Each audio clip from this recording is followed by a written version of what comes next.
Syahriddin, atau yang biasa kita kenal dengan Syekh Jangkung.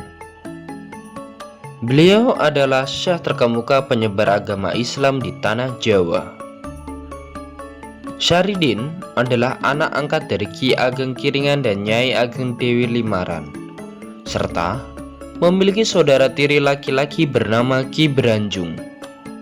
Walau beliau lahir di tanah Jawa, beliau tidak hanya menyebarkan ajaran agama Islam di tanah Jawa saja, bahkan hingga di luar pulau tanah Jawa. Banyak sekali kisah kehebatan dan keajaiban Syekh Jangkung. Tetapi di balik itu semua terdapat cerita yang menarik. Apa saja itu? Berikut Karomah Syekh Jangkung Landoh. Yang pertama, Syekh Jangkung Landoh dan penjual wedang aren. Pada zaman dahulu, ada seorang penjual wedang aren yang berkeliling melewati hutan. Saat perjalanan, dia bertemu dengan Syekh Jangkung.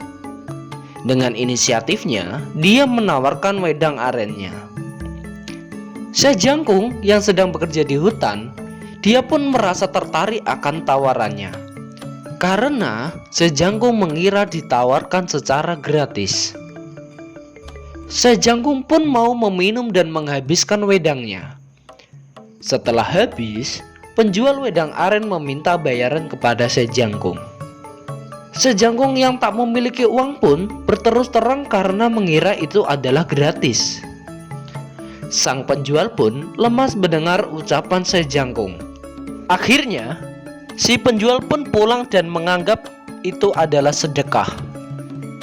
Karena merasa iba, Syekh Jangkung mendoakan rezeki sang penjual. Semoga dagangannya selalu laris dan diberikan rezeki yang berlimpah. Ketika sampai rumah, dia bercerita dengan istrinya.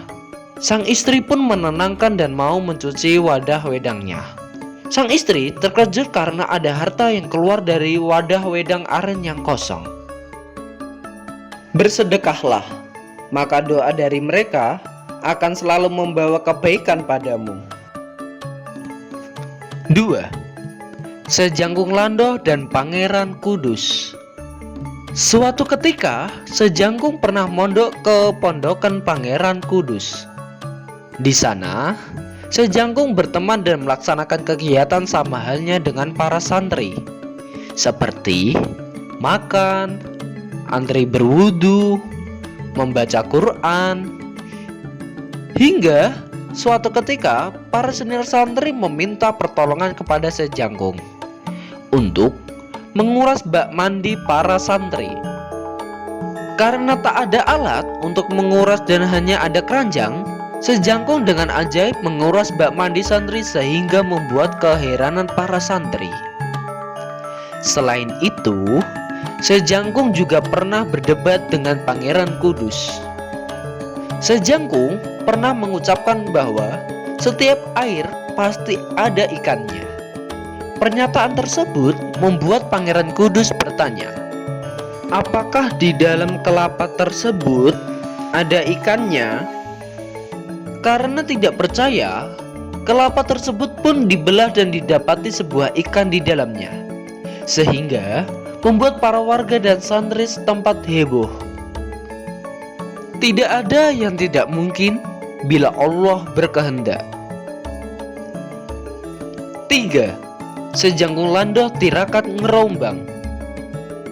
Dari kepergian Syekh Jangkung dari pondokan Pangeran Kudus, beliau bertekad untuk mencari ilmu sejati dengan cara tirakat ngerombang. Tirakat ngerombang yaitu bertapa di atas kelapa di tengah laut. Dia tidak akan makan bila makanan tersebut tidak jatuh atau ada di depan matanya. Dan dia tidak akan minum jika tidak jatuh dari langit. Konon katanya, Syekh Jangkung terombang-ambing di tengah laut selama 8 tahun. Hingga dia menepi di tanah Palembang. Makin dalam iman dan ilmu yang kamu miliki, maka kamu akan makin merasakan kedamaian.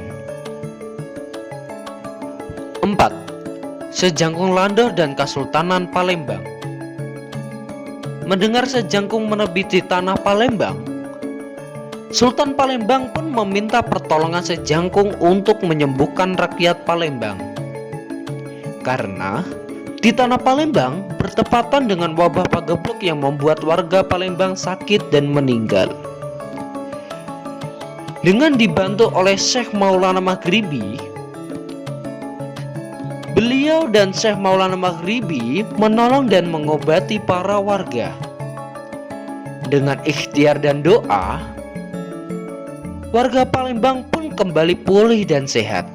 Atas jasa Syekh Jangkung, Kesultanan Palembang pun memberikan setengah kekuasaan Palembang. Tolonglah seseorang, bagikan kamu sedang menolong diri sendiri.